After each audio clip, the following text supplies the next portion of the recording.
자, 오늘 우리에게 주시는 기도 제목 한번 나누겠습니다. 나의 신앙이 다음 단계의 신앙으로 나아가게 하시고 영적 성장의 기쁨을 경험하게 하소서. 아멘. 우리가 예수님을 믿으면 구원을 받습니다. 그리고 믿음과 신앙의 성장이 시작돼요. 이것을 신앙생활이라고 말합니다. 이러한 변화는 사람이 영적으로 거듭났기 때문이에요.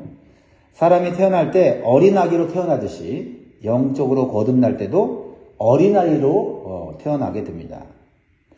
그런데 사람이 육적으로 태어난 것은 눈에 보이고 또 성장하는 것이 눈에 보이지만 그러나 영적으로 태어난 것은 눈에 보이지 않고 또 영적으로 성장하는 것도 눈으로 보이지는 않습니다. 그래서 예수님 믿은 후에 영적으로 성장하고 자라나야 될 필요성을 누군가가 가르쳐주지 않으면 잘 모르는 경우가 있어요. 그냥 교회 열심히 다니고 또 교회에서 또 은혜 받으면 봉사하면은 그게 교회 생활 전부라고 하는데 그렇지 않다는 거죠. 영적으로 자라나야 한다 하는 것을 깨달아야 하는 것이죠. 특히 오랜 동안 예수님을 믿으면서도 영적으로 어린아이 상태에 있는 분들이 계십니다. 그리고 그것을 깨닫지 못하는 성도들이 있다라는 거예요. 하나님께서 예수 그리스도를 통해서 우리를 구원하신 것은 예수님을 알아가고 닮아가는 장성한 분량의 영적 성장을 이루고 천국에 합당한 삶을 살기를 원하신다는 거예요. 그래서 에베소 4장 13절에 보면 우리가 다 하나님의 아들을 믿는 것과 아는 일에 하나가 되어 온전한 사람을 이루어 그리스도의 장성한 분량이 충만한 데까지 이르리니. 그러니까 신앙생활은 반드시 성장이 있어야 한다. 그렇죠? 하지만 하나님께서는 단기간에 어린아이가 장성한 어른이 되기를 바라지 않으세요. 하지만 예수님을 믿은 지 오랜 시간이 되었는데도 여전히 어린아이 상태에 있는 것을 더욱 원하지는 않으십니다. 시간이 흐르면서 단계별로 훈련을 받으면서 장성한 분량의 성숙한 성도가 되기를 진정으로 원하신다. 하나님 원하심을 우리가 오늘 깨달으시기 바라요. 그래서 히브리서 기자는 이러한 안타까운 하나님의 마음을 가지고 권면하고 책망하는 말씀을 전하고 있어요. 12절 말씀을 같이 읽겠습니다. 시작. 때가 오래되었으므로 너희가 마땅히 선생이 되었을 터인데 너희가 다시 하나님의 말씀의 초보에 대하여 누구에게서 가르침을 받아야 할 처지이니 단단한 음식은 못 먹고 젖이나 먹어야 할 자가 되었도다.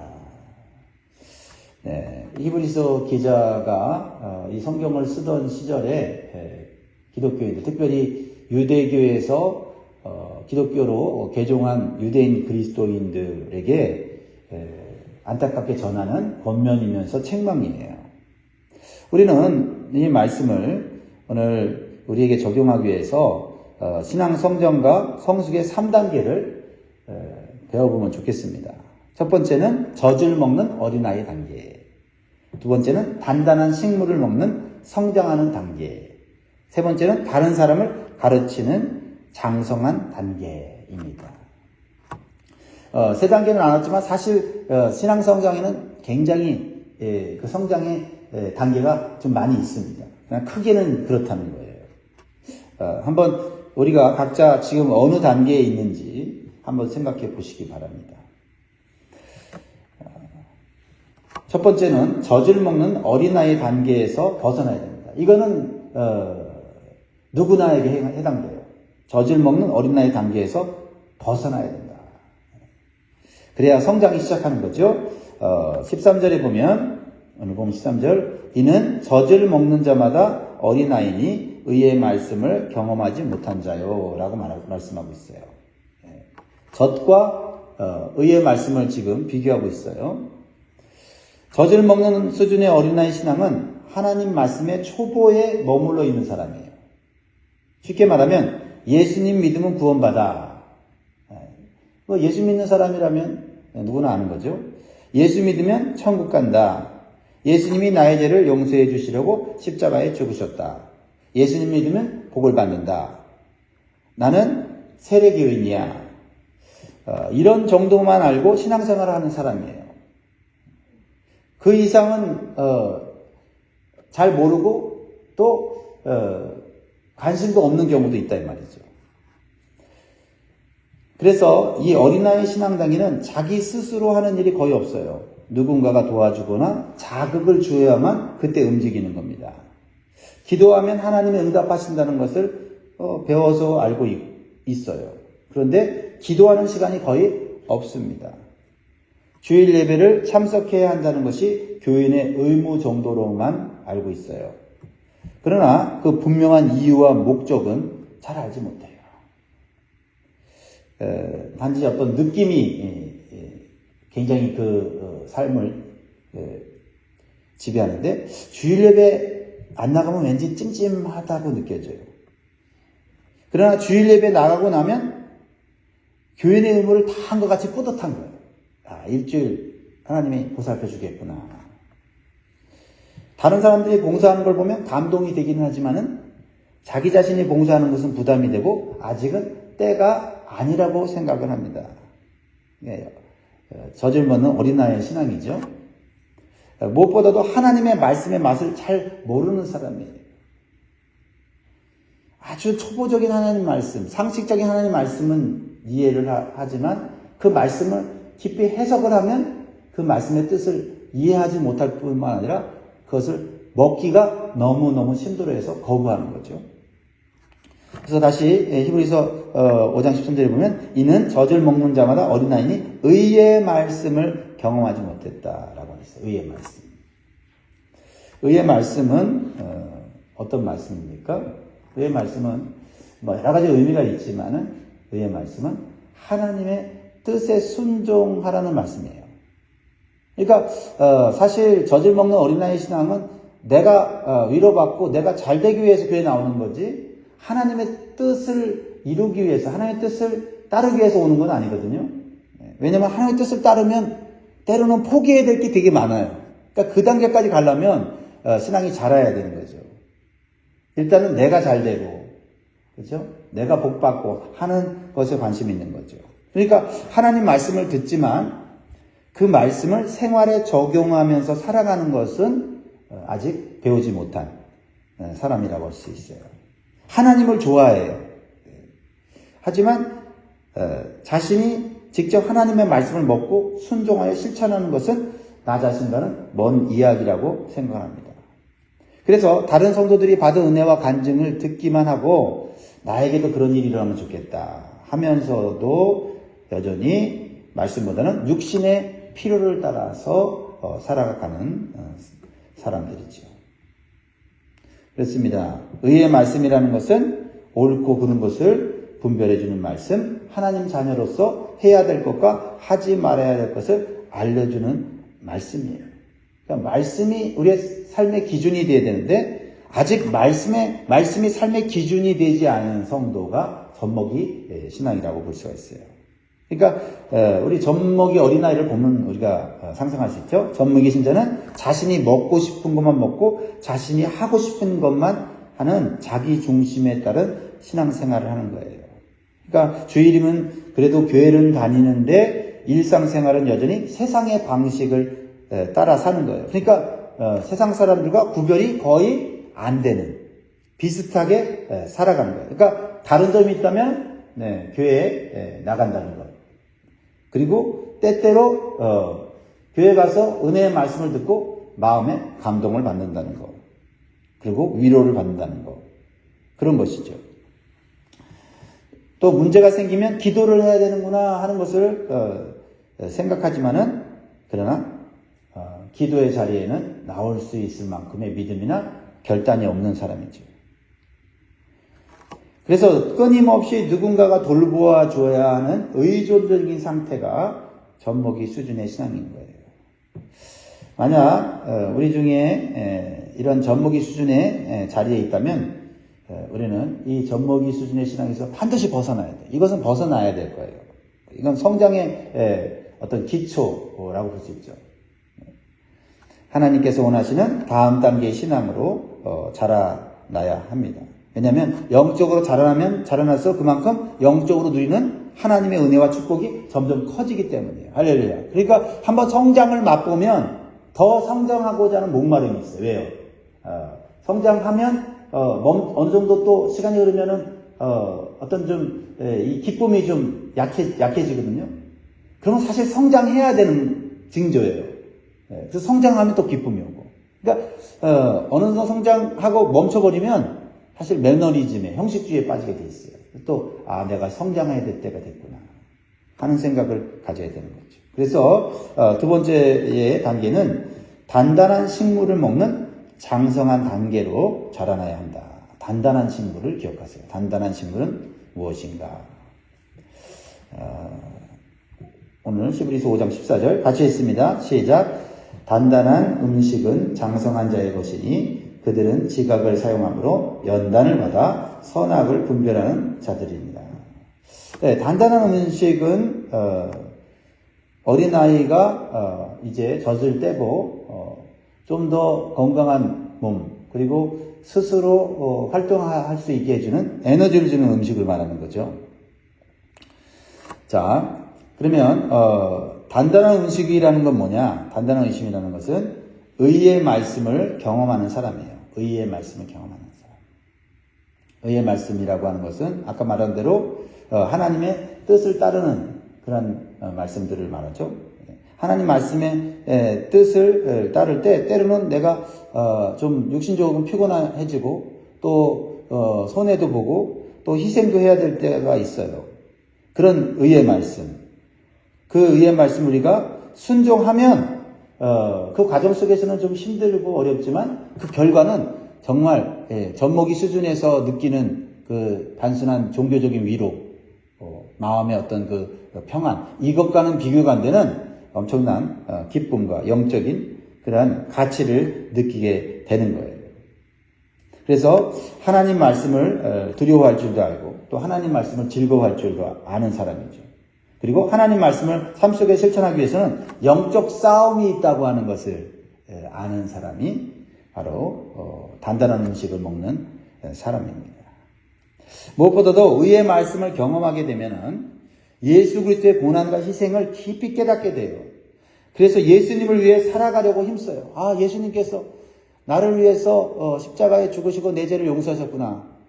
이거를 그냥 지식적으로 알던 젖먹이 수준에서 예수님이 나를 위해 십자가에서 죽으시기 위해서 얼마나 많은 고통과 아픔과 지옥의 그런 고통을 겪으셨을까 하면서 예수님과 함께 감정이입이 돼요.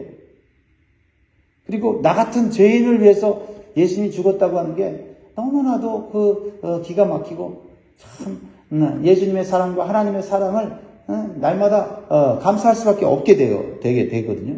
그러니까 마치 어린 자녀가 성장하면 특히 이제 결혼해서 자녀를 낳으면 부모의 사랑과 희생을 깊이 깨달아요.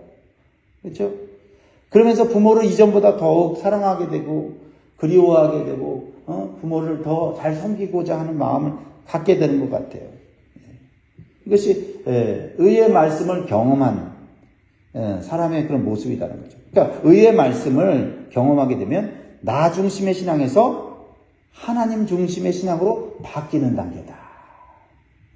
여러분도 한번 살펴보시기 바라요. 나 중심에서 하나님 중심, 주님 중심의 신앙으로 바뀌던 때가 언젠가. 그렇죠? 여전히 우리가 내 중심이 하나도 없을 수는 없죠. 하지만 내 중심에서 주님 중심, 그렇죠? 또 주님의 몸된 교회 중심으로 내 생활이 이렇게 바뀌는 그런 그 단계들이 있지 않습니까? 그게 성장하는 거예요. 성장하는 거예요. 또한 성장한다는 것은 영적으로 성장한다는 것은 지각을 사용하여 선악을 분별하는 것을 말해요. 지각을 사용해서 선악을 분별한다. 선악. 그냥 젖먹이 신앙은 나한테 좋은 건 다 좋은 거예요. 나한테 나쁜 건 다 나쁜 거예요. 근데 지각을 사용해서 선악을 구분한다고 하는 것은 단순히 도덕적인 사람이 되는 것을 의미하지 않아요. 이 선과 악이라는 것은 이제 하나님 중심으로 생각한다는 거예요. 하나님이 기뻐하는 건 선이고 하나님이 기뻐하지 않는 것은 악이다라고 이제는 영적 지각을 사용해서 그렇게 된다는 거죠. 여러분 한번 생각해 보세요. 어느 시점부터 여러분들이 이거 하나님 기뻐하지 않는 거 아닌가? 이런 생각 해보셨습니까? 그렇죠? 예. 무조건 나한테 유익이 되는 걸 막 위해서 살다가 이거 나한테 유익이 되지만 하나님 기뻐하지 않을 거야. 이렇게 생각이 들면 이게 성장하는 거거든요. 지각을 사용해서 선악을 분별하는 거예요. 더 나아가서는 세상적 가치관과 기준이 아니라 하나님 나라의 가치관과 기준으로 변화된 의식을 가진 사람을 영적으로 성장했다고 말하는 것이죠. 그렇습니다. 하나님 나라를 위해 사는 삶. 그것이 무엇일까요? 하나님의 자녀로서, 하나님의 백성으로서 가져야 하는 분명한 삶의 목적과 사명을 가지는 거예요. 그러니까 좀 더 성장하게 되면 하나님 내가 이 세상에서 성공하게 해주세요. 하나님 이 세상에서 형통하게 이렇게 하다가 이제 성장하게 되면 내가 하나님 나라를 위해서 살아야 될 삶의 목적과 사명을 가졌다는 사실을 깨닫게 돼요. 그러니까 내가 가진 직업이나 내가 가진 재능이나 내가 가진 물질이나 시간을 가지고 그러면 하나님 나라에 내가 어떻게 기여를 할까? 그래서 하나님 나라를 위한 나의 사명, 나의 삶의 목적을 생각하고 그것을 이루려고 힘쓰게 된다 이 말이죠. 그래서 하나님 나라를 위해 헌신한다는 것의 가장 핵심이 뭐냐면 다른 사람들을 구원하여서 하나님 백성이 되게 하고 하나님 자녀가 되게 하는 길에 힘쓴다는 거죠. 그러니까 신앙이 성장하면요 자신의 가정만큼 교회 공동체를 사랑하게 돼요. 구원받고 하나님 자녀가 된 사람들을 사랑하게 되고 그 사람들한테 관심을 갖게 되고 그 사람들이 하나님의 가족이라고 하는 인식을 갖게 되는 것입니다.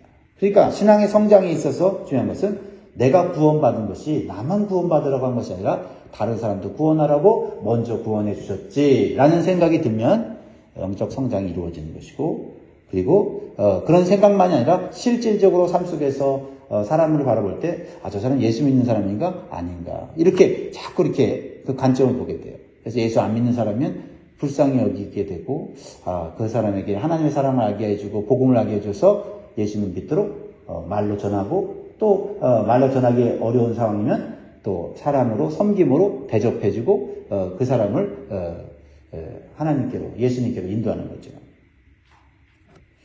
또한 14절에 보면 성장한 사람의 모습을 이렇게 말하고 있죠. 연단을 받아 선악을 분별한다 했을 때 연단을 받는다 했어요. 연단을 받아. 그러니까 연단을 받는다는 것은 훈련을 받는다는 것이에요. 그러니까 단순히 내가 학교 가서 훈련을 받을 수도 있지만은 군대 가서 훈련을 받았지만 예상치 못한 어떤 고난과 시련을 통해서 내가 연단을 받아갖고 성장하는 거예요. 특별히 하나님의 말씀에 순종할 때 오는 연단이 있어요. 그 말씀대로 살면 굉장히 내 삶에 많은 핍박도 오고 박해도 오고 비난도 오고 조롱도 받을 수가 있어요. 근데 그런 이 연단의 과정을 통해서 하나님 말씀대로 그렇게 살았더니 사라질 뿐만 아니라 그 말씀에 놀라운 은혜와 축복을 누리게 되는 거예요. 그러니까 하나님 말씀을 순종해서 아무 그런 고난이나 시련 없이 그 말씀이 내게 어떤 열매를 맺어주는 경우 있지만 대부분의 말씀은 말씀에 순종할 때 어떤 시련과 고난이 와요. 그래서 그것을 잘 견디는 거죠. 그게 연단이거든요. 한 가지 예화를 말씀드릴게요. 아프리카로 선교하러 가던 선교사님 이야기인데 원주민들에게 성경을 가르치던 중에 마태복음을 강의하게 되셨어요. 예수님 말씀을 풀어서 자세히 가르치려고 하는데 어떤 말씀에 마음이 좀 부담이 됐어요. 이 원주민들을 보면서 이 원주민들에게 이 말씀을 가르치다가는 나한테 큰 손해를 당할 것 같아요. 어떤 말씀이냐면 누구든지 내 오른편 뺨을 치거든 왼편도 돌려대며 또 너를 송사하여 속옷을 가지고자 하는 자에게 겉옷까지도 가지게 하며 또 누구든지 너로 억지로 오리를 가게 하거든 그 사람과 심리를 동행하고 내게 구하는 자에게 주며 내게 꾸고자 하는 자에게 거절하지 말라. 이것을 원주민들에게 전하면 원주민들이 아유 나도 그렇게 살아야지 그럴 수준이 아니에요. 그럴 수준이 아니라 거꾸로 생각할 것 같아요. 근데 이 선교사님이 하나님께서 그 말씀을 전하라고 하는 감동을 줘서 전할 수밖에 없었어요. 정말 근데 이 원주민들이 진짜 이 말씀을 자기에게 적용 안 하고 선교사님에게 적용하면서 선교사님이 가지고 있는 좋은 옷들을 다 가져가는 거예요. 가져가는 거예요. 선교사님이 어떻게 해요? 가져가는데 말씀을 가르쳤으니까 또 줘야죠. 그래서 이제는 갈아입을 옷조차 없는 상황이 돼버린 거예요. 잠시 후에 얼마 후에 이 원주민들이 이 선교사님의 그 삶을 보고 감동을 해갖고 이 하나님의 말씀을 깨달은 거예요. 복음을 받아들인 거죠. 큰 부흥이 그 지역에 일어났다는 것이죠. 성경 말씀은 하나님 말씀이기에 그대로 우리는 먹어야 돼요. 또 먹은 대로 우리는 순종해야 될 줄 믿습니다. 의의 말씀은 매우 어렵게 느껴지지만 그 의의 말씀은 그만큼 우리의 삶 가운데 우리가 상상할 수 없는 엄청난 은혜와 축복이 거기에 포함되어 있어요. 우리는 하나님이 주시는 달콤한 사탕만 먹으려고 하는 것이 아니라 의의 말씀, 즉 우리를 연단시키는 말씀을 먹으려고 우리는 힘써야 돼요. 그럴 때 우리는 더 좋은 결과를 하나님께 주실 것이라고 믿게 되고 그것을 경험하게 되면 또 믿게 되고 순종하게 되는 줄 믿습니다. 마지막으로 다른 사람을 가르치는 교사의 단계로 나아가야 돼요. 우리가 배움만 가는 것이 아니라 다른 사람을 가르치는 단계로 나아갈 때 오는 유익들이 있어요. 그게 이제 성장인데 나도 살고 다른 사람도 사는 것이 이 교사의 단계거든요. 자, 12절 말씀, 오늘 본 12절 말씀을 읽고 오늘 마무리하겠습니다. 시작. 때가 오래되었으므로 너희가 마땅히 선생이 되었을 터인데 너희가 다시 하나님의 말씀의 초보에 대하여 누구에게서 가르침을 받아야 할 처지이니 단단한 음식은 못 먹고 젖이나 먹어야 할 자가 되었도다. 여러분, 이 히브리서 기자가 이 성경을 기록할 당시에 예수 믿은 지 오래된 성도들 가운데 여전히 어린아이와 같이 미성숙한 상태로서 받아 먹으려고만 하고 누리려고만 하고 섬김을 받으려고 하고 혜택만 받으려고 하는 그런 어린 신자들이 있었어요. 오히려 이게 신앙이 퇴보하게 되고요. 그러다 보니까 신앙이 연약해져서 유혹을 받아서 다시 옛생활로 돌아가는 사람들까지 생기게 된 거예요. 그러니까 이 히브리서 기자가 지금 시간적으로 보면 신앙의 연수로 보면 선생이 되어서 다른 사람을 가르쳐야 되는 단계에 있는 사람들이 여전히 어린아이 젖먹이 상태에 있다고 하면서 책망하고 있는 거예요. 오늘날도 마찬가지죠. 몸은 어른처럼 성장했는데 생각하는 것이 말하는 것이 행동하는 것이 어린아이 수준인 그런 미성숙하고 불균형적인 신앙인들이 많이 있다라는 것입니다. 사실 신앙생활이 오래되면요 아는 것이 많아지게 돼요. 그 아는 지식을 다른 사람들을 가르치고 섬기는데 사용하게 될 때 우리는 또 다른 성장을 이루게 돼요. 왜냐면요 다른 사람을 가르침을 받을 때 이제 지식이 많아지면 저 사람 잘 가르친다 못 가르친다 그거 알게 되거든요. 저 리더 잘 가르친다 못 가르친다 잘 섬긴다 못 섬긴다 이제 그걸 판단하는 수준까지 돼요. 그 정도 판단할 수준이 되면 가르친 자가 돼야 돼요. 그렇지 않으면 교만한 자가 돼요. 근데 그런 사람이 막상 이제 교사가 되거나 목자가 되거나 또 다른 사람들을 가르치는 자리에 딱 일을 보면 야 이게 아는 것과 가르치는 것 또 달라요. 가르치다 보면 부족한 게 느껴져. 가르치다 보면 내가 모른다는 것을 너무나 느끼게 돼요. 그래서 겸손하게 돼요. 그래서 그냥 내가 나만 아는 정도가 아니라 남을 가르치기 위해서 더 아는 이 복음의 초보나 성경의 지식을 더 열심히 읽게 돼요. 저도 마찬가지예요. 이 성경 말씀 그냥 읽고 깨달은 거 너무 많아요. 근데 막상 이 말씀을 설교로 전하려면요. 또 이 말씀을 10번, 20번, 100번을 읽어야 되고 이 말씀을 그러면 어떻게 가르쳐야지 성도들에게 좀 더 유익이 될까. 이렇게 하다 보니까 내가 잘 모르는 것까지 또 더 배우게 되고 더 관심을 갖게 되고 아는 것도 한 번 더 또 묵상하게 되고 이렇게 돼요. 그러다 보니까 영적으로 성숙하게 되고 겸손하게 되고 하나님을 더 의지하게 되고 이렇게 되더라고요. 그러니까 가르치는 사람들의 헌신도 배우게 되고 고충도 깨닫게 되는 거예요. 최근에 우리 성도들 가운데서도 교사로 섬기는 성도들이 그래요. 목사님 막상 어린아이지만 가르쳐 보니까 이게 쉬운 게 아니에요. 많이 알고 있는데 이 아이들에게 맞춰서 수준에 맞춰서 전하려니까 또 다른 스킬이 필요하고 또 다른 어떤 그 아이디어가 필요하고 무엇보다도 그 아이들을 참아내는 인내심이 정말 필요하다는 걸 깨달았습니다. 그러니까 또 다른 어떤 그 성장이 있고 성숙이 있게 되는 거예요. 그래서 나의 믿음과 성품 인격이 예수님을 닮아가게 되고 또 영적인 기쁨과 삶의 의미와 보람을 이제 경험하게 되는 것이 바로 다른 사람들을 겸손히 섬기고 가르치는 단계다. 그런 단계까지 가시기를 주의 이름으로 축복합니다. 사랑하는 성도 여러분, 여러분은 지금 어떤 신앙의 단계에 있습니까?